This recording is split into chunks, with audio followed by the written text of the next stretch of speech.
प्यारे बुजुर्गों, माताओं, भाई और बहनों,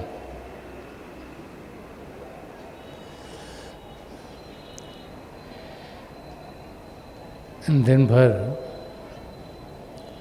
जब हम कुछ भी कर रहे होते हैं तो हमें पता नहीं लगता कि समय हमारा कैसे गुजर रहा है। कभी इंसान एक कार्य में लगा होता है, कभी दूसरे में लगा होता है, और दिन भर वो चीज़ें जो हमें लगता है ज़रूरी हैं उनको करते करते ही हमारी ज़िंदगी गुजर जाती है। अगर बाद में ध्यान दें कि हमने पूरे दिन में क्या किया तो हम देखेंगे कि सारा समय हमारा इस शरीर को संभालने में ही गुजर गया। ये शरीर जिसे हम अपना असली रूप समझते हैं, इसको साफ रखने के लिए, इसको तंदुरुस्त रखने के लिए, ताकि इसमें कोई तकलीफ़ ना आए और इसको खुराक मिल सके, उन्हीं चीज़ों को करते करते हमारी ज़िंदगी गुजर जाती है। और मौत जब इंसान की होती है तो उस समय क्या होता है, जब जनाजा निकलता है तो उस समय क्या नाम लिया जाता है? तो कबीर साहब जो उस समय पर हुए जिस समय पर हिंदुस्तान में बहुत से हिंदू होते थे, बहुत से मुसलमान होते थे, वो एग्ज़ाम्पल लेके कि किसी हिंदू की मौत हो या कोई इस्लाम का फॉलोअर उसकी मौत हो तो जब उसका शरीर शमशान भूमि की ओर लेके जाता है तो उस समय क्या कहा जाता है? तो फरमा रहे हैं कि हिंदू मोए राम कहे, हिंदू मोए राम कहे, मुसलमान खुदाए, कबीर कहे सो जीवता बहु कहा न जाए। जब किसी हिंदू की मौत होती है और उसका शरीर शमशान भूमि की ओर लेके जाया जाता है तो राम राम राम राम राम राम पुकारा है। राम प्रभु का नाम है, प्रभु को राम के नाम से पुकारा जाता है। ये प्रभु का नाम सब ले रहे हैं। और जब किसी मुसलमान की मौत होती है तो उसे कब्रिस्तान में लेके जाया जाता है तो क्या सब खुदा खुदा खुदा खुदा। और फरमा रहे हैं कि जब ये दोनों जीवित थे, चाहे हिंदू था चाहे मुसलमान था, कि जब वो जीवित थे तो उनके मुंह से कभी ना राम का नाम निकला ना खुदा का नाम निकला। क्यों? क्योंकि उनका ध्यान सिर्फ शरीर की ओर था, उनका ध्यान सिर्फ इस शरीर को साफ रखने की ओर था, उनका ध्यान ताकि शरीर को कोई तकलीफ़ ना मिले उस ओर था। और यही गलती हम सब जिंदगी भर करते रहते हैं। जिसको जानना है, जिसको पहचानना है, उस पिता परमेश्वर का अगर ध्यान नहीं करेंगे तो उनकी ओर कदम कैसे बढ़ेंगे? अगर अपने आप को शरीर ही समझते रहे तो फिर वो उन कार्यों में लगे रहेंगे जिससे हमें लगेगा कि शरीर को फ़ायदा होगा। तो महापुरुष समझाते कि हम हैं कौन? हम शरीर नहीं, हम एक आत्मा है। वो आत्मा जो इस शरीर को जान दे रही है, वो आत्मा जो प्रभु का अंश है, वो आत्मा जो प्रभु के प्रेम से भरपूर है। और अपने आप को सही रूप में जानने के लिए और पिता परमेश्वर को पाने के लिए ध्यान किस ओर करना है? प्रभु की ओर। उन्हें प्रभु कहें, खुदा कहें, वाहिगुरु कहें, गॉड कहें, किसी भी नाम से पुकारें। तो जो सिमरन करने को कहा जाता है वो क्या है? सन्मत के रास्ते पर 5 नामों का जाप करने को समझाया जाता है। तो वो जाप जैसे सिमरन कहा जाता है, तो वो क्या है? वो 5 नाम प्रभु के जाति नाम है। और जैसे जैसे हम प्रभु के नाम का जाप करते हैं तो हमारी ज़िंदगी में क्या होता है? वैसे वैसे हमारा ध्यान दुनिया से हटकर पिता परमेश्वर की ओर जाता है और फिर हम देखते हैं कि ज़िंदगी खुशियों से भरपूर होनी शुरू हो जाती है। इस दुनिया में चंद क्षणों के लिए सुख चैन मिल सकता है, लेकिन सदा सदा का सुख चैन हम यहाँ कभी पा नहीं सकते। तो महाप्रभु समझाते हैं कि हमें हमारी ज़िंदगी कैसी है वो सही तरीके से जाना चाहिए। हम इस दुनिया, इस माया की दुनिया में आए हुए हैं। ये ऐसे जैसे कोई जंगल हो और जंगल में इंसान हो, और वो इंसान जो जंगल में है तो एकदम से देखता है कि एक चीता उसे दिखाई देता है। चीता उसके पीछे भागना शुरू हो जाता है और इंसान अपने आप को बचाने के लिए भागना शुरू कर देता है। भागता चला जाता है तो इससे एक पेड़ दिखाई देता है, एक ऐसा पेड़ जो उसको लगता है चीता इस पर चढ़ नहीं सकेगा। तो इंसान उस पेड़ पर ऊपर चढ़ता है, चढ़ी जाता है। वो देखता है नीचे चीता चढ़ने की कोशिश कर रहा है, लेकिन उस पेड़ के ऊपर चीता चढ़ नहीं पाता। ऊपर जाकर, काफ़ी दूर जाकर एक टहनी पर वो इंसान जाकर बैठ जाता है, इस इंतज़ार में कि चीता कब नीचे से जाएगा वो वापस नीचे आए। और जैसे उस टहनी पर बैठा हुआ है तो वहाँ पर ऊपर से उसके मुंह पर शहद पड़ता है, उसके मुंह पर पड़ता है, ज़बान पर से अंदर जाता है, उसे अच्छा लगता है तो वो शहद को खाना शुरू कर देता है। और वो भूल जाता है कि नीचे चीता बैठा हुआ है। और साथ में क्या है, क्योंकि उसका ध्यान शहद की ओर चला गया, मिठास की ओर चला गया। तो 2 छोटे से चूहियाँ जिस ब्रांच पर वो बैठा है उसको कुतर रही हैं, काट रही हैं। उनकी और उसका ध्यान जाता नहीं और आस्ते आस्ते आस्ते वो काटी जा रही। तो होगा क्या? एग्जाम्पल के ज़रिए हमें समझाया जाता है कि हम इस माया के जंगल में फंसे हुए हैं। चीता है वो मौत है, वो कभी भी आ सकती है। किसी को मालूम नहीं कि कब मौत आएगी और हम इस ज़िंदगी से चल बसेंगे। जंगल में हम सोचते हैं तो कोई ऐसी जगह ढूंढे जाओगे स्टेबल हो, हमारे लिए एक पेड़ वो स्टेबिलिटी को इंडिकेट कर रहा है, जहाँ पर हम सोचते हैं कि हमें सुख चैन मिलेगा तो हम अपनी ज़िंदगी बनाते हैं, चाहे काम काज करके, चाहे पढ़ लिख के, चाहे कोई और साधन पैसे कमाने का ज़िंदगी बनाते हैं। और फिर जब उस स्टेट में रहते हैं तो वहाँ का आनंद हमें आना शुरू हो जाता है। पैसे बनाते हैं, कुछ और बनाते हैं, कुछ और बनाते हैं। वो शायद है जो दुनिया की अट्रैक्शंस हैं, जो हमें अपनी ओर खींचती हैं,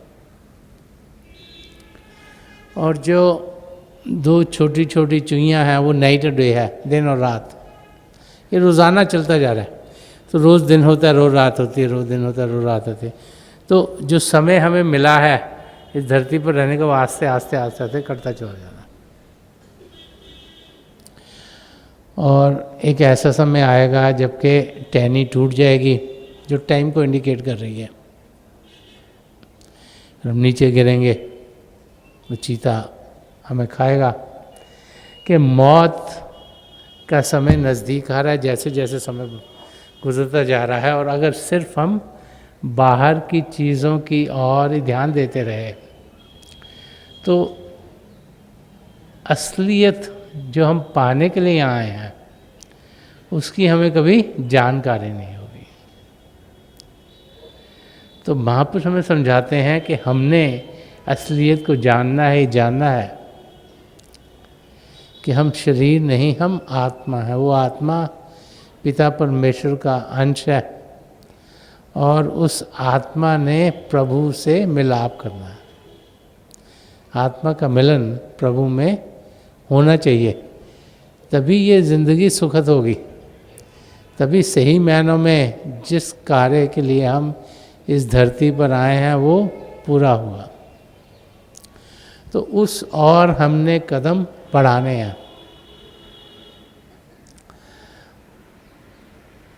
और जब महापुरुषों के वचनों को पढ़ते हैं तो किस किस्म के कदम हमें उठाने चाहिए ज़िंदगी में ताकि हम अपने आप को जानें, बड़ा खोल खोल के समझाते हैं। कबीर साहब जी ने बहुत कुछ रूहानियत के बारे में कहा। संत कृपाल सिंह जी महाराज उन्हें फादर ऑफ मॉडर्न स्पिरिचुअलिटी कहा करते थे। उन्होंने एक जगह समझाया, वो फरमाते कि उलट समाना आप में। अभी तो क्या, अभी हम इंद्रियों के जरिए बाहर की ओर ध्यान दे रहे हैं, वो करें उल्टो और अपने आप में समा, ध्यान अंदर की ओर दो कि उलट समाना आप में भट्टी ज्योत अनंत। कह रहे हैं कि जब अंदर की ओर ध्यान दोगे तो वहाँ पर एक बहुत बड़ी ज्योत जलती हुई आपको मिलेगी। और हमारे के साहब सेवक एक संग खेलें सदा बसंत। कह रहे कि पिता परमेश्वर जिन्हें साहब कहा है और सेवक जो हमारी आत्मा है वो एक दूसरे में मिल जाएंगे, एक दूसरे के साथ खेल रही होंगी, एक दूसरे की नज़दीकी पाएंगी और आपस में लीन होंगी। कि अगर पिता परमेश्वर को पाना है, अपने आप को जानना है तो ध्यान अंदर की ओर करना पड़ेगा, उलटना पड़ेगा।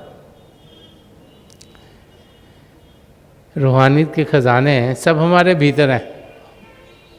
जब अंदर की दुनिया में कदम बढ़ाते हैं तो वहाँ खुशियाँ ही खुशियाँ, आनंद ही आनंद हम पाते हैं। और इस अवस्था में हम सब जा सकते हैं। हमें से कोई ऐसा नहीं जो कि पिता परमेश्वर को ना पा सके। देखना ये है कि कितनी कशिश हमारे अंदर है अपने आप को जानने की और अपनी मंजिल को पाने की।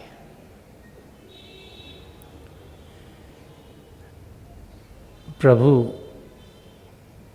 प्रेम के महासागर हैं। हमारी आत्मा उनका अंश होने के नाते प्रेम से भरपूर है और प्रभु को पाने का रास्ता भी प्रेम का रास्ता है। ये बार बार बार महापुरुष में समझाते चले हैं।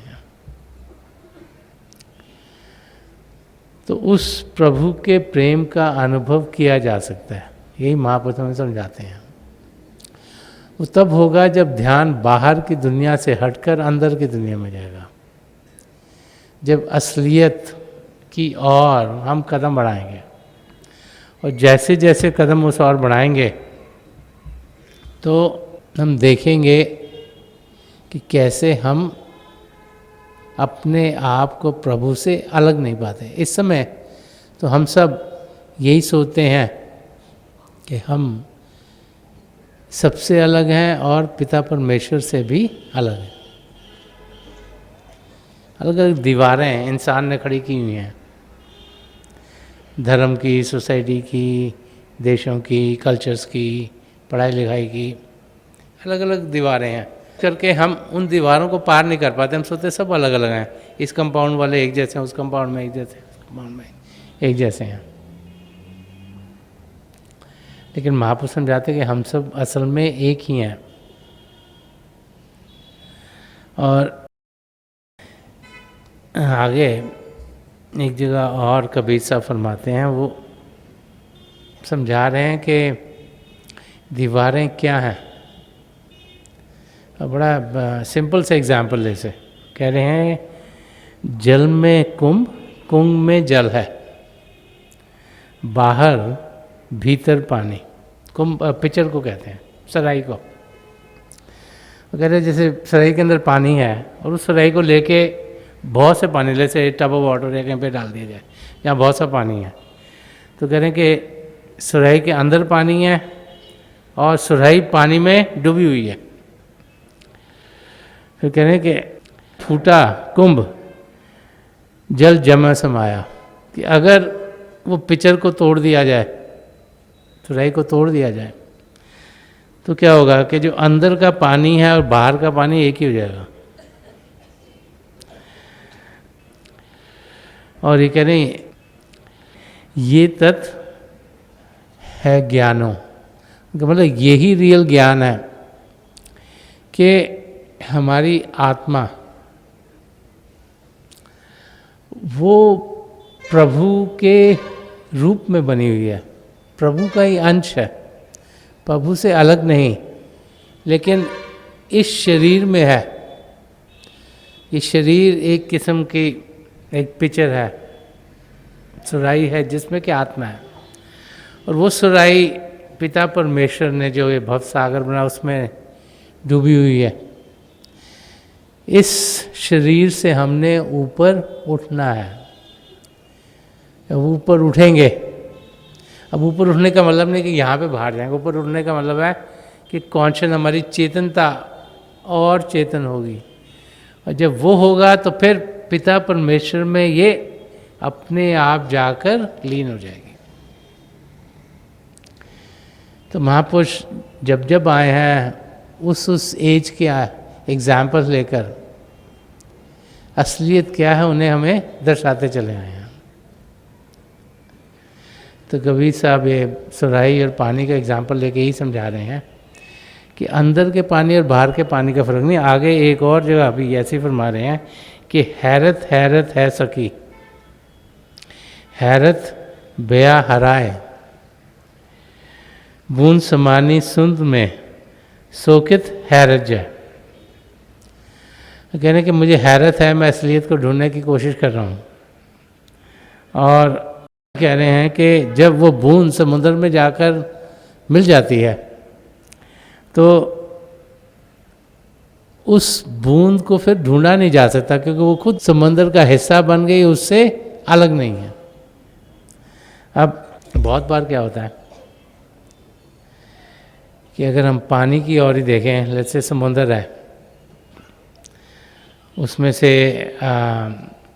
कोई पानी है तो कुछ तो एवेपोरेट करके बादल बन गए, बादल बन गए कहीं और गए गरजे, और वहाँ पे बारिश हो गई, कहीं और बूंद पहुँच गई। कोई पानी लेके फिल्ट्रेशन प्लांट में गया, वहाँ से करता घर में नलके के थ्रू आपके पास पहुँच गया। कोई पानी है जो दरिया से निकलता हुआ खेतों तक पहुँच गया। और अगर आप पानी खेतों वाला देखेंगे या बारिश वाला देखेंगे या जो फौसट से आ रहा है आपके नलके से आ रहा है उसको देखेंगे, आपको लगे सब अलग अलग है, लेकिन आए एक ही सोर्स से हैं। वही हालत हम सबकी है। हम सब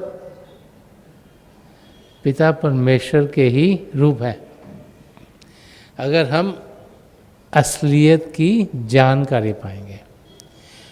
लेकिन अगर ध्यान सिर्फ बाहर की ओर ही रखा तो असलियत हमारे अंदर क्या है उसकी जानकारी हमें कभी मिलेगी नहीं।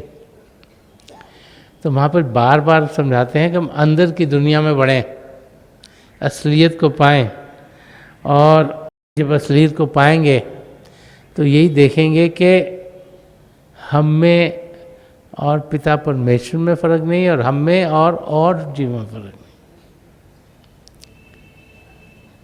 संत कृपाल सिंह जी महाराज बार बार फरमाते थे, एक बनो नेक बनो। कि प्रभु से एकता करनी है, उस मंजिल तक पहुंचना, नेकी का रास्ता इख्तियार करना पड़ेगा। एक स्टेपिंग स्टोन है रूहानियत के रास्ते में बढ़ने के लिए, पहला कदम है जो हमने उठाना है। और हम सब उस मंजिल तक पहुंच सकते हैं। एक जगह और कभी सफर फरमाते हैं, एक एक ते अंत है, अंत एक है जाए, एक से एक परचे भया एके में समाए। फरमा रहे हैं कि आत्मा अलग अलग अलग जगह पर है, वो सब क्रेव कर रही हैं, कोशिश कर रही हैं कि हम एक दूसरे से मिलें। और जब आत्मा परमात्मा की जानकारी पाती है, उसमें लीन होती है, तो खुद ब खुद एक आत्मा यहाँ से लीन होती है, एक यहाँ से होती है, एक यहाँ में लीन होती है, तो खुद ब खुद जुड़ने शुरू हो जाती है। तो हमें वो अनुभव जीते जी करना है। हम सब ये अनुभव इस शरीर में होते होते कर सकते हैं।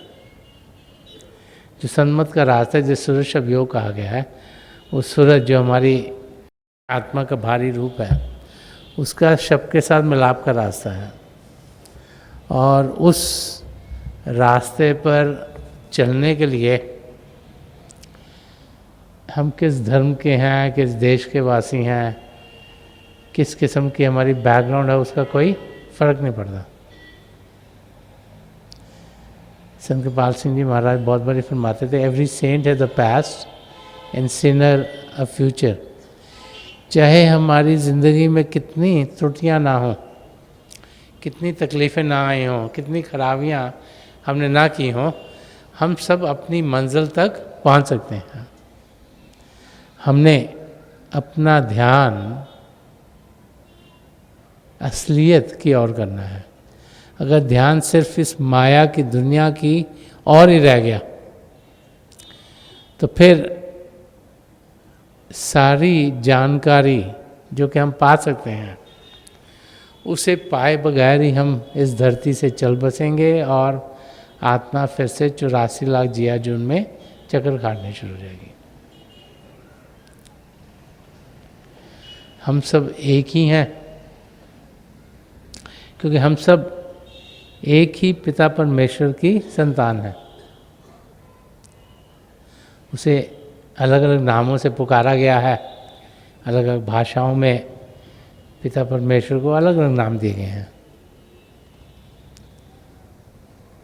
जैसे संत दर्शन सिंह जी महाराज फरमाते थे कि 1000 नाम हैं, हर नाम से पुकारो उसे। ये फ़र्क नहीं पड़ता कि हम पिता परमेश्वर को अल्लाह के नाम से पुकारते हैं, वाहिगुरु के नाम से पुकारते हैं, परमात्मा के नाम से पुकारते हैं, ईश्वर के नाम से पुकारते हैं, गॉड के नाम से पुकारते हैं, यहोवा के नाम से पुकारते हैं। लेकिन ये इम्पॉर्टेंट है कि हम उसे पुकारें,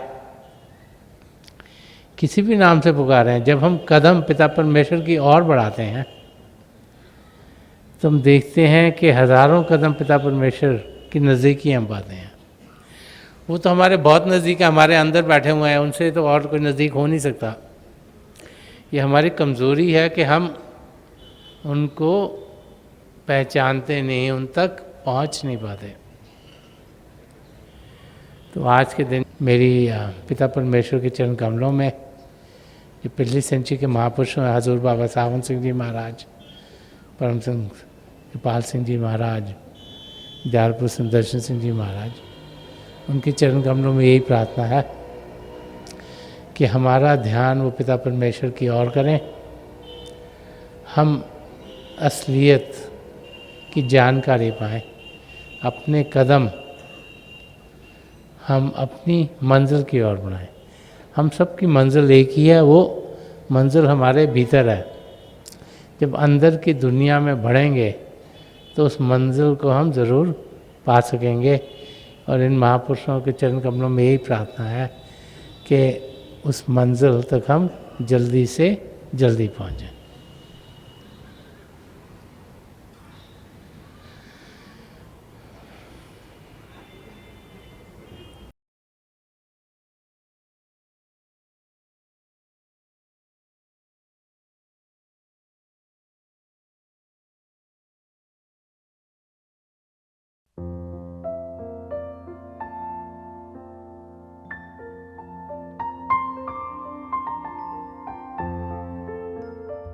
तो थोड़ी देर के लिए हम सब अभ्यास के लिए बैठ जाएं। आप जहाँ भी बैठे हैं आराम से बैठिएगा, अपनी आंखें बंद कर लीजिएगा।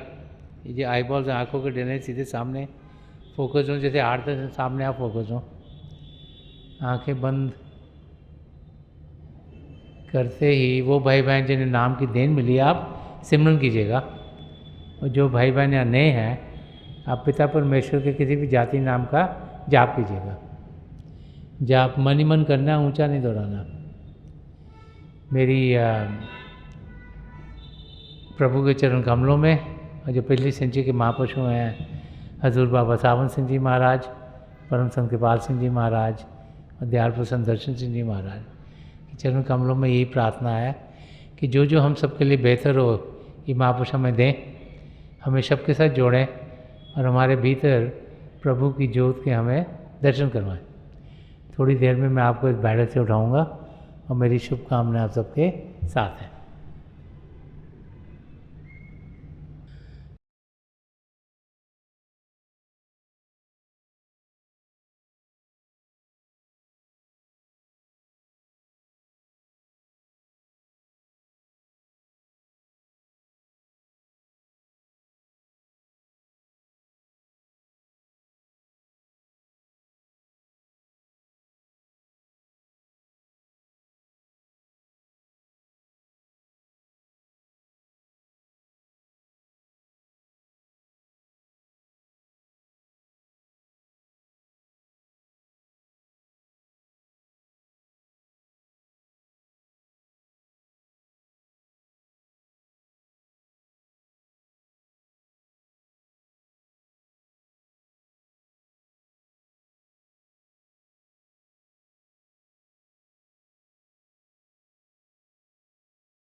छोड़ दीजिए जी, प्लीज लीव ऑफ।